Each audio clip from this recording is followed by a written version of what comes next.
After India has made history with the Chandrayaan-3 moon launch, it has now set its eyes on the sun.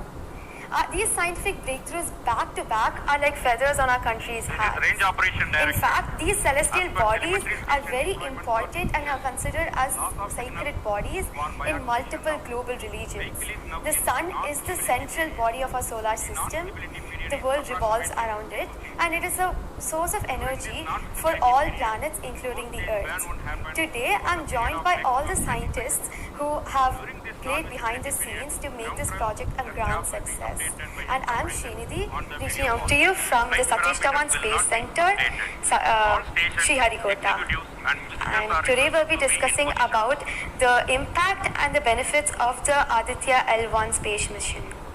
So today we are joined by Dr. Anil Bharadwaj, Director of PRL, Professor Annapurni Subramanian, Director of Indian Institute of Astrophysics, Dr. Sankara Subramanian, Principal Scientist of Aditya L1 mission, Dr. Durgesh Tripathi, PI of SUIT, Dr. Dipankar Banerjee, Director of IRIS, Nainital, Dr. Satish Tampi, PI of PAPA, That's 25 minutes. and Dr. Vipin K. Yadav, PI of Magnetometer, joining us today for a 25-minute fireside chat on the sidelines of Aditya L1 launch. To start with the Principal Scientist and PI of SOLEX, Dr. Sankara Subramaniam, why is Aditya L1 mission so important, and what are the objectives of this mission?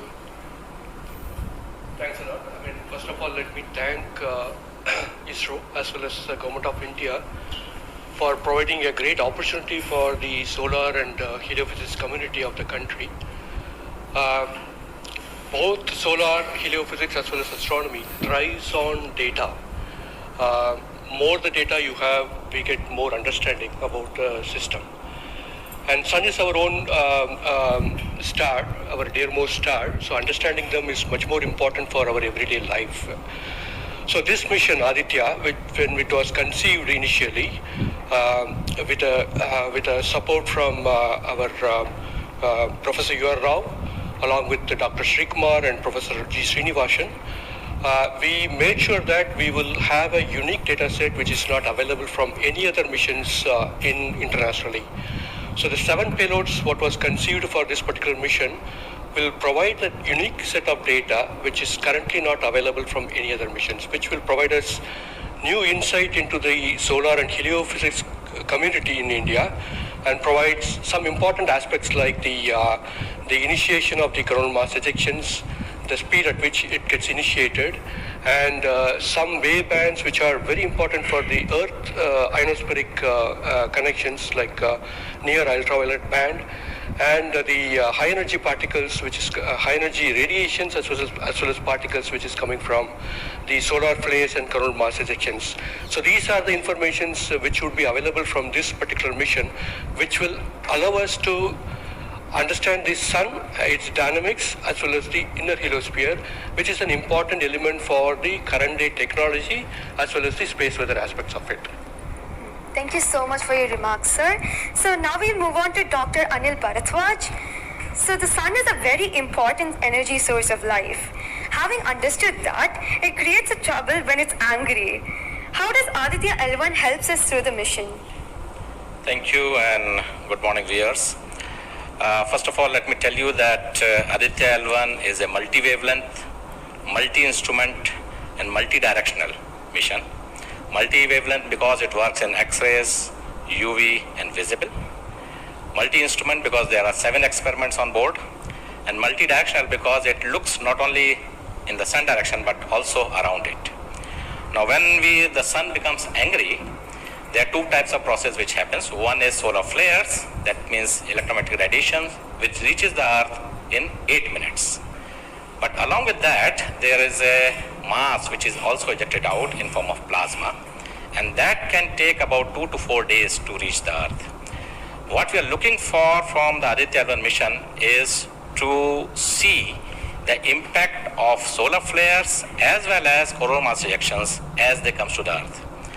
We have instruments which look at not only in the sun direction but also in other directions, for example, perpendicular to ecliptic or in the earth directions. The impact is that we need to see when the sun becomes quite angry, what are the ways in which it is affecting the planet Earth, and L1 point being at point L1, which is just 1% away from the Earth, it is able to provide us a lot of new informations of the plasma and the electromagnetic radiations which is reaching the planet Earth. Thank you so much, sir. So now we'll move on to Dr. Annapurni Subramaniam. So the science behind this mission is very unique. So what's the impact of this on the Earth and also on the heliosphere? Yeah, so thank you for having me on this show. To put the thing in context, I'm the director of Indian Institute of Astrophysics, and we have delivered one of the major payloads on this mission. This is the visible emission line chronograph. So if you actually look at the words used in it, it is visible because it is seeing the sun and the visible wavelength.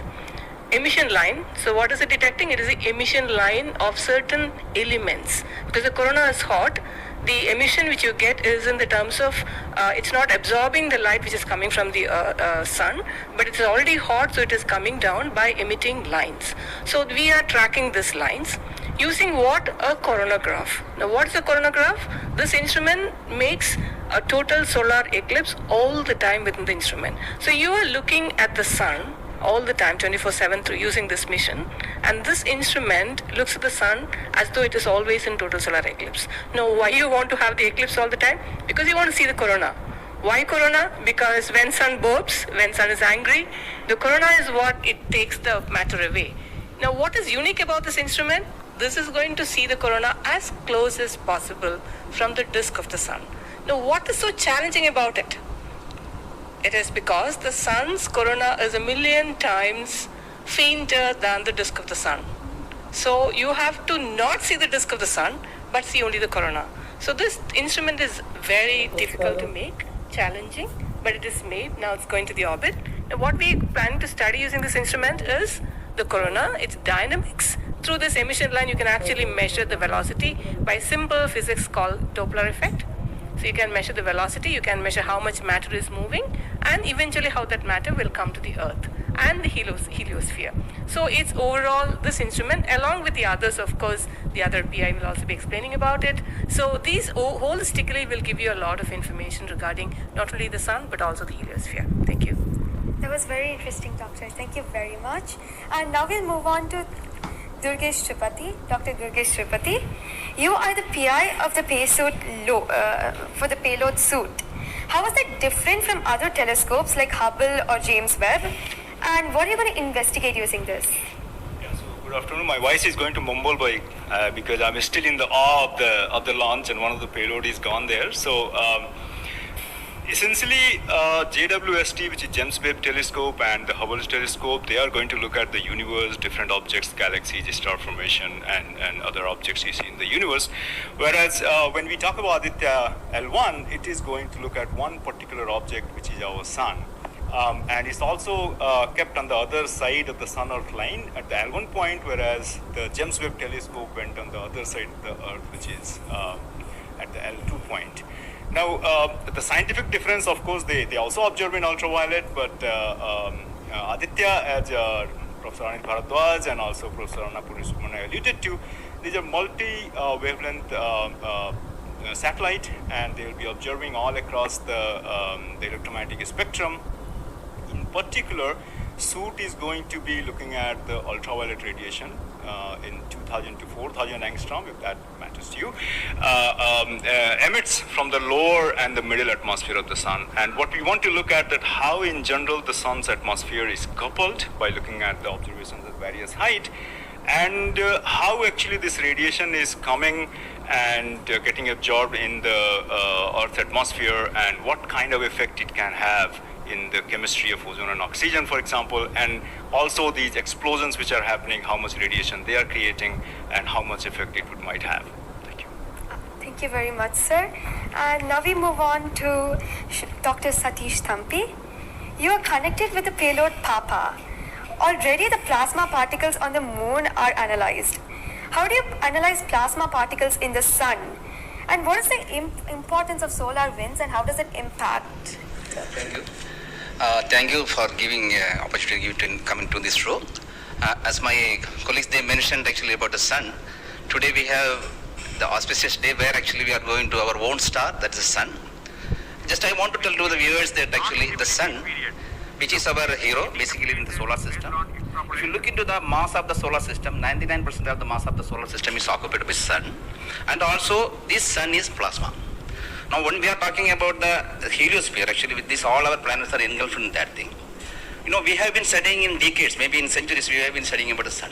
But what we are lacking actually a comprehensive approach, because sun is giving its energy mainly in three forms. The first one is the radiation, actually my colleagues already talked about, which we can do remotely from our ground. But the plasma, basically we are talking about the solar wind, what we call the space plasma, as well as the magnetic field. This can be only studied by in situ. If we study all these radiation, particles and field, then only we will get a full comprehensive understanding of the sun. Now, we are getting the first space-based observatory from the Indian soil, and we are making this opportunity. And of course, I am thankful to ISRO and all my colleagues and my teammates from VSSC and all my scientific colleagues here. This is the opportunity we got actually. We are trying to understand actually all the three things: radiation, particles, and field. Already they mentioned about the radiation. Now, Dr. Bibin will be talking about field. Just I want to emphasize on the particles. That's why we named it as PAPA. PAPA means Plasma and Laser Package for Aditya. This is developed by Space Physics Laboratory in support of Vikram Sarabhai. Look at the solar wind. Basically, it comprises of 95% protons, then alpha particles roughly around 4 to 5%, then equal number of electrons also. So our PAPA is a comprehensive package measuring both ions and the electrons. Now these electrons, like already our colleagues they mentioned actually the major transition events like coronal mass ejection. That's a huge mass which is coming out of sun. Basically, it's a plasma. Basically, when we are talking about solar and basically nothing but it's the extension of the corona only. That's atmosphere. Now, these particles actually, they only actually modulate the energy and momentum of the planetary atmospheres. See, when the sun is quiet, like it is not aggressive, suddenly what we are getting the ambient solar wind. So if you look into that thing actually, that one actually gives what we call about the interactions, what we call the normal routine phenomenon which is happening on that. But when there is sun is angry, it gives like in a CME, CA or these sort of events are happening. That is really going to affect our planets. That's what we call the space weather. Now our intention is to understand, first of all, actually what this affects, basically the solar wind, in the ambient condition as well as during this transition events, how this solar wind behaves, and also how this coronal mass ejections which is passing through different planets, how actually what are the different things, like what we call about the microphysics, macrophysics and the mesophysics of that things, that we want to understand. So one thing is actually it's a physics subjective to understand because we are getting an ideal point, Lagrangian point, which is in the sun-earth plane, and we will be seeing the events exactly there. Second thing is actually we can definitely monitor the parameters. Like particularly PAPA will measure the electrons and ions. We will be getting energy, direction, and angular information. Mass information. So if we know these things related to electrons, the electrons we don't want the mass, but for the ions we are getting the mass information. Okay. Coupling all this information, actually what we can do is we can derive the plasma moments. That will be definitely going to the modeling part, actual dynamics part, and that will definitely going to tell about the effect of the space weather effects. Yes. So in due course, actually, with the L1, in addition to other L5 missions, we will be able to tell. This is the importance of the plasma missions. Yes. That actually, as you mentioned, actually earlier with the lunar mission we achieved, we tried to understand that thing. Really, it changed this plasma studies, changed the perspective of the moon. Now, Aditya will give more detail about it. Yes. Thank you. Thank you, sir. Thank you so much for that, sir. And now we move on to Dr. Dipankar Banerjee. So, you manage the beautiful solar observatory at Nainital. How do you think the studies of heliophysics will supplement Aditya L1? Can you tell us something about the history of solar observatories in India? That's right. India has a long tradition of looking at the sun from the ground. In fact, from Kodaikanal Observatory, we have been observing the sun for more than 100 years. And also we have beautiful, solar observatory at Udaipur, in the lakeside, and at Nainital. We are looking at the sun.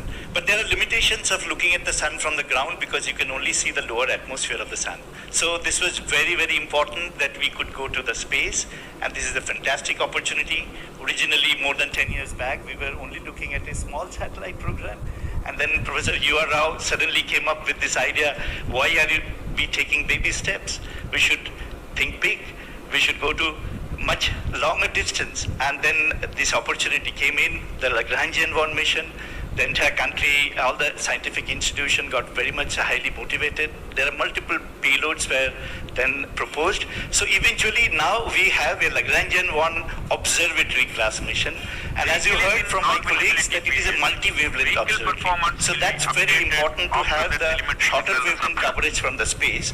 And in addition, the ground-based observations are also important. So a combination of the ground-based telescope and the space-based platform is very, very important. And since you asked about the question about the, how Aditya in the overall heliophysics research within the international scenario, we only have 3 spacecraft around Lagrangian 1 point primarily from NASA and ESA. So I think again this is a fantastic achievement from India. If you could reach L1 with the full observatory class mission, it will really open a new window altogether. So I think this is a great opportunity and we are all looking forward. And as I mentioned, probably we'll request that, a better ground-based facility. We have already projected a National Large Solar Telescope project from the ground. I think this is now high time we have a very nice ground-based telescope also to complement the capabilities of Aditya L1. Thank you very much, sir. Indeed, it's a very great opportunity. And now we move on to Dr. Vipin K. Yadav. So you're in charge of the magnetometer. What is the contribution of magnetometer to Aditya program?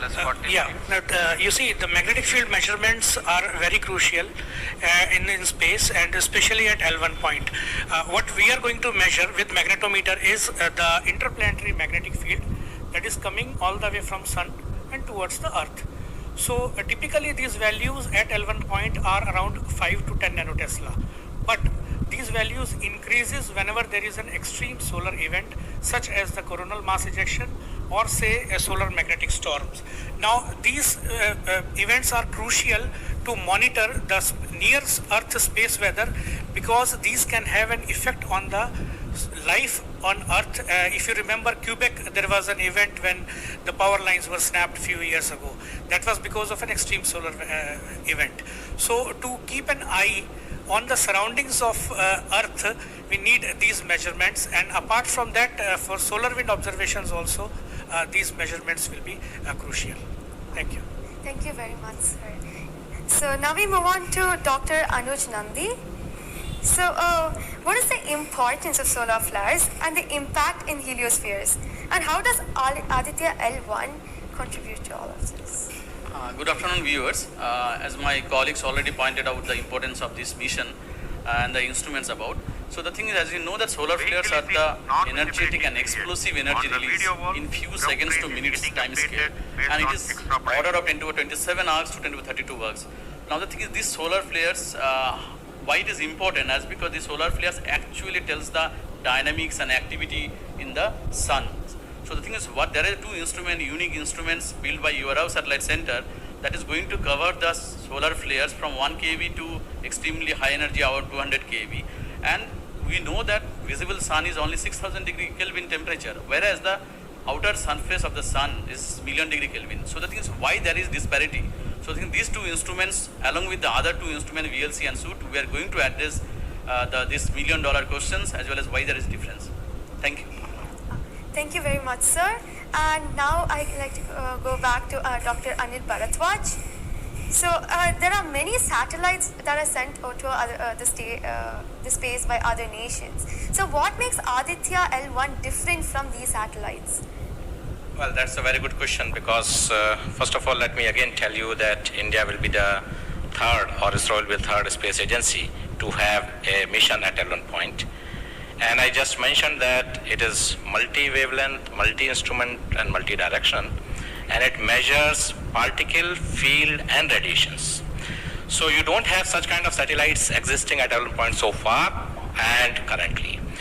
That makes Aditya L1 absolutely unique because we are going to measure remotely, in situ and particles and fields.